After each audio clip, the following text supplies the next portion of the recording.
Esta é a atividade simulação realística, promovida no âmbito da disciplina Direito das Pessoas e dos Negócios Jurídicos, ministrada pela professora Débora Soares Guimarães, do Centro Universitário de Brasília, CEUB. Nós somos o grupo E da turma C, responsáveis pela defesa da funcionária Sheila, injustamente acusada de propaganda enganosa na petição inicial elaborada pelos colegas do grupo B.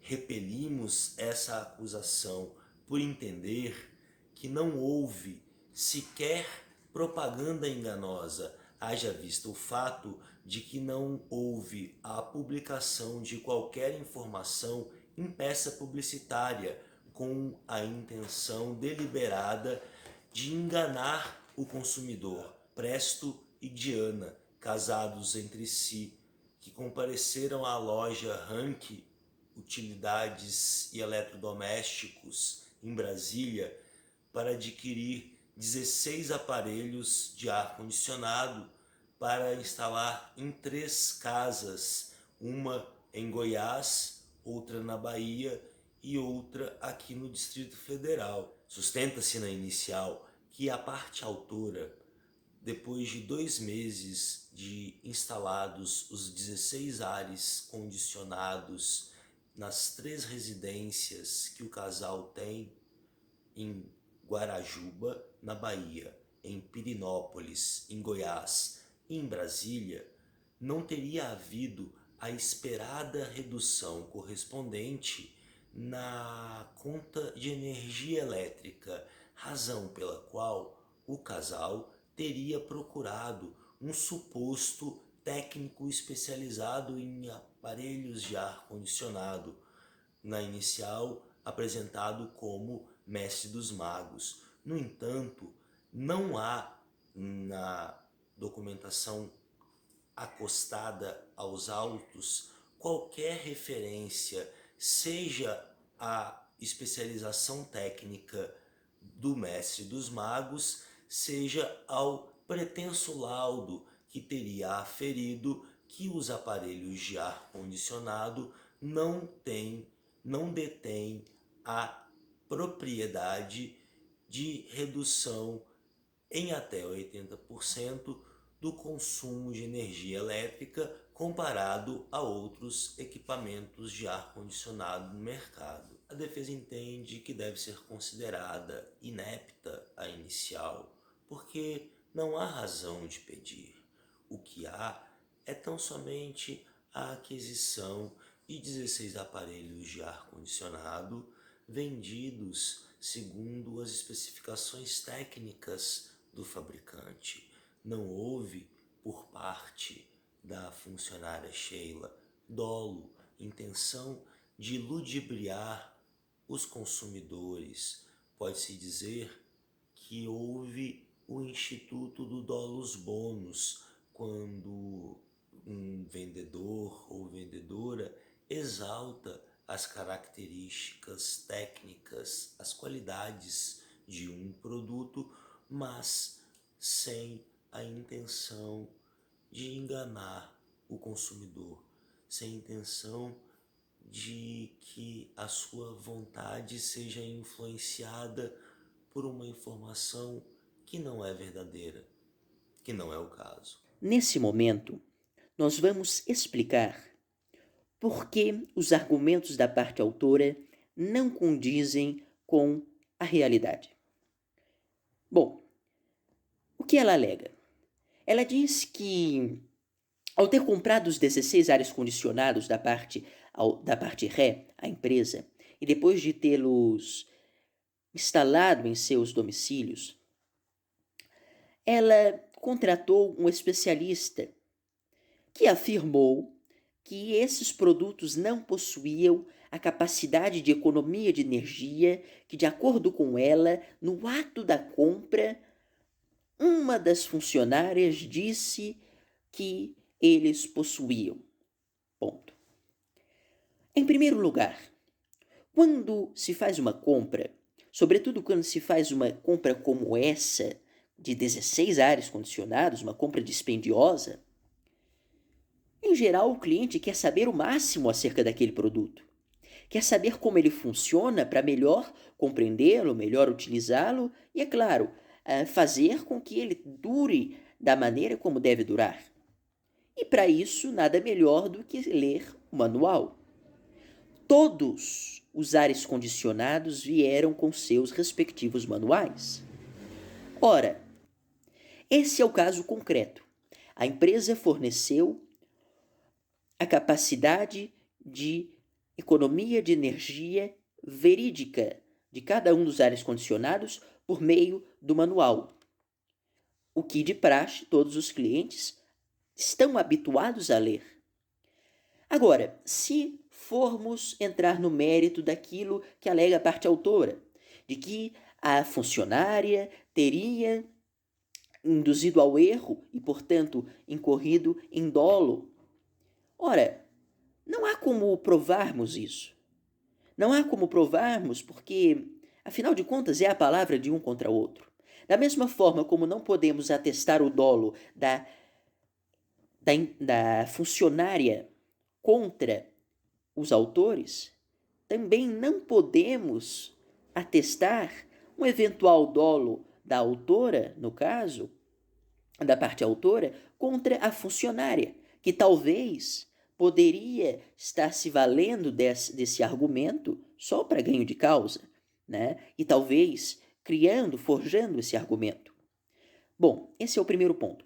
Segundo ponto diz respeito à pessoa que aferiu a qualidade desses produtos. Bom, em nenhum lugar e em nenhum momento foram descritas as credenciais desse especialista. Sem credenciais, uma pessoa comum de conhecimento médio poderia se passar por especialista. Eu e qualquer outra pessoa, mesmo nada conhecendo acerca da instalação, poderíamos passar por especialistas se não nos cobrassem a credencial. E ela não foi cobrada. Outro ponto que faltou de maneira escabrosa na petição da parte autora: o próprio laudo técnico. Ora, se você vai ajuizar uma empresa ou ajuizar quem quer que seja e precise de um laudo técnico, se você não coloca, subentende-se também ou que ele não lhe seja favorável ou que ele sequer tenha existido. Ora, um laudo técnico, ele deve ser utilizado e nessas circunstâncias ele era extremamente bem-vindo. Então, este é o segundo ponto. Em resumo, a falta de especificação da qualificação do profissional mestre dos magos e a falta do laudo técnico. Terceiro e último ponto: a instalação.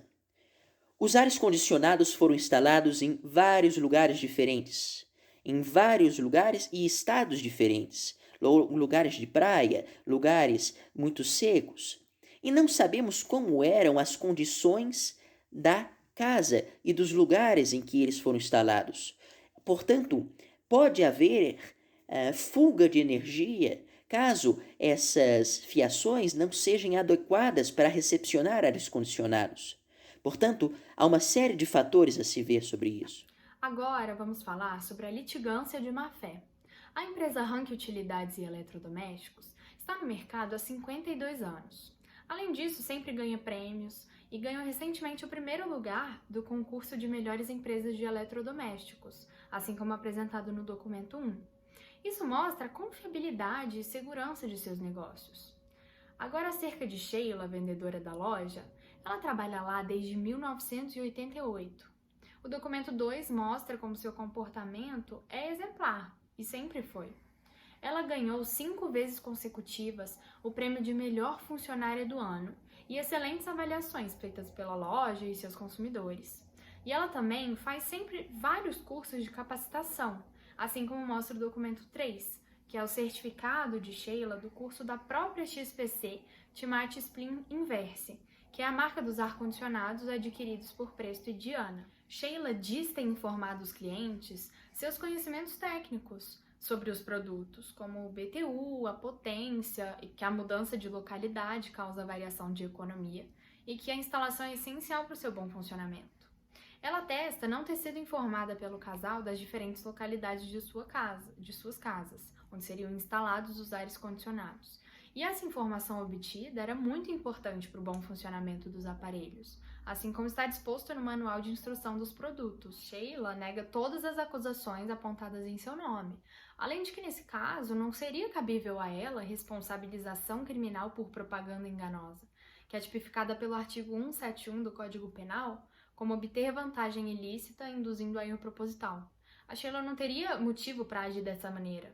Por isso, essa contestação rejeita qualquer ação de reparo por danos morais da empresa para o casal autor, com o fundamento nos artigos 186 e 927 do Código Civil, que falam que a intenção de causar dano ao outro é uma ação subjetiva, então é essencial a apresentação de provas para sustentação da petição, o que certamente a parte autora não fez. Para finalizar, a Sheila entende estar sendo vítima de um crime de calúnia, e apesar do discorrido, a petição inicial alegou má-fé por parte da vendedora, mas como falado, não foram apresentados nem provas nem indícios da veracidade desse fato.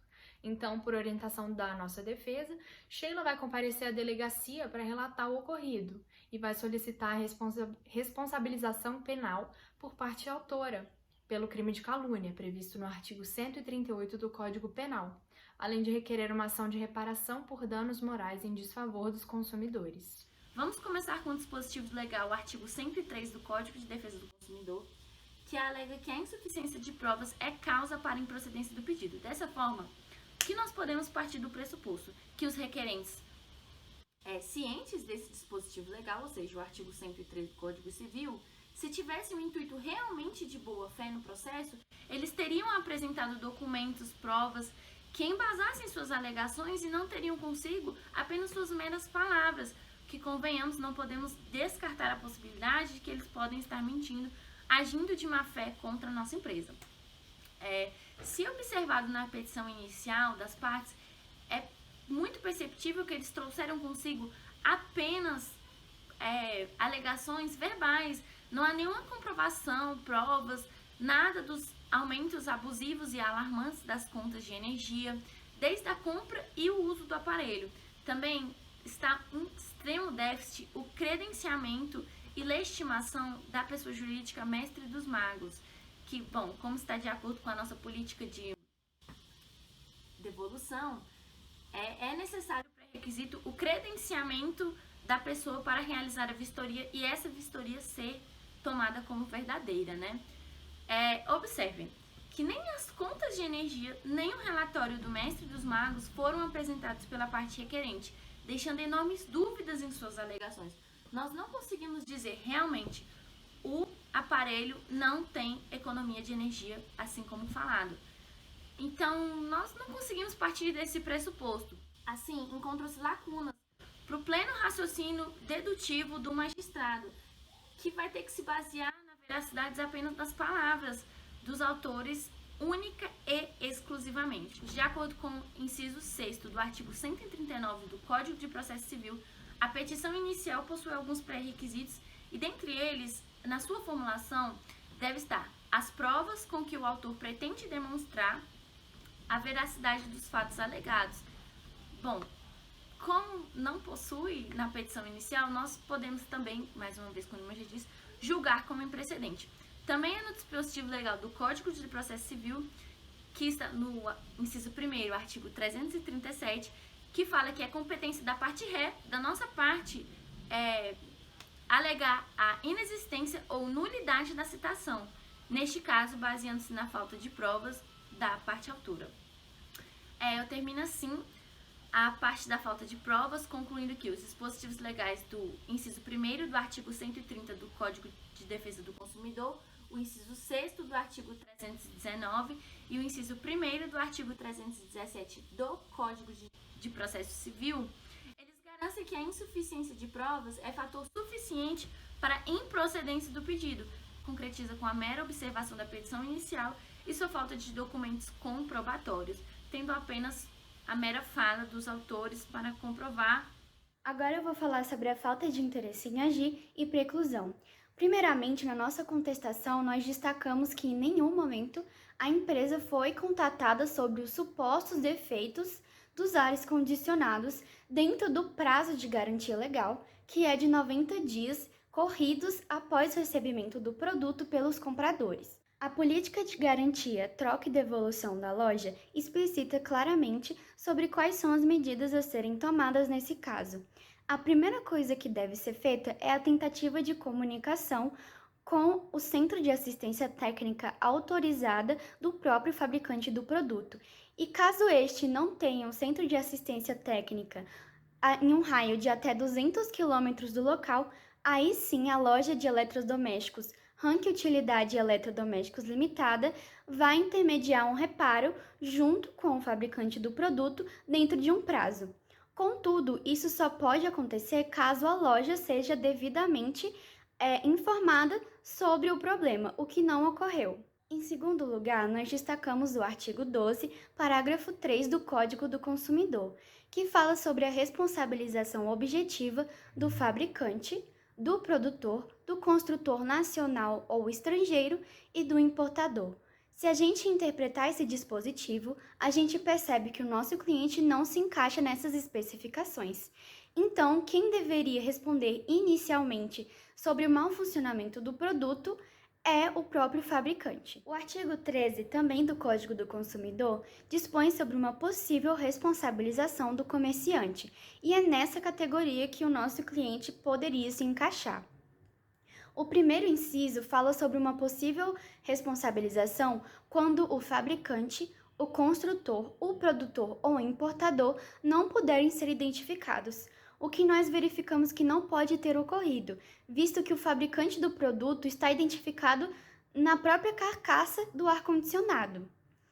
O segundo inciso fala sobre essa responsabilização ocorrer caso o produto for fornecido sem uma identificação clara do fabricante, o que também não pode ter ocorrido, já que a loja vende os seus produtos de forma padrão, ou seja, os ares condicionados são vendidos com a caixa e o manual original do produto, e nesses locais você pode facilmente identificar o fabricante.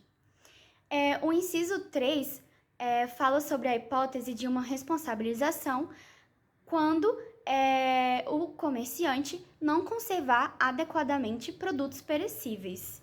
Isso também não se encaixa no nosso caso, porque ares condicionados não são produtos perecíveis e sim produtos duráveis. Por fim, nós apresentamos os requerimentos, em que nós pedimos que a presente ação seja declarada inepta, assim como seja julgada improcedente pela falta de causa de pedir e pela falta de interesse de agir, uma vez que o pedido seria impossível pela falta de provas e pela produção de prova unilateral. Nós também pedimos que os requerentes sejam julgados pela litigância de má-fé e que eles também se retratem com a vendedora Sheila. Requeremos a desconsideração do Instituto de Propaganda Enganosa, uma vez que essa não se configura no nosso caso. Pedimos também que seja declarada a preclusão, uma vez que as reclamações sobre os produtos foram feitas fora do prazo legal. Pedimos também que sejam afastados os pedidos de danos morais, uma vez que não houve abalo psicológico dos requerentes.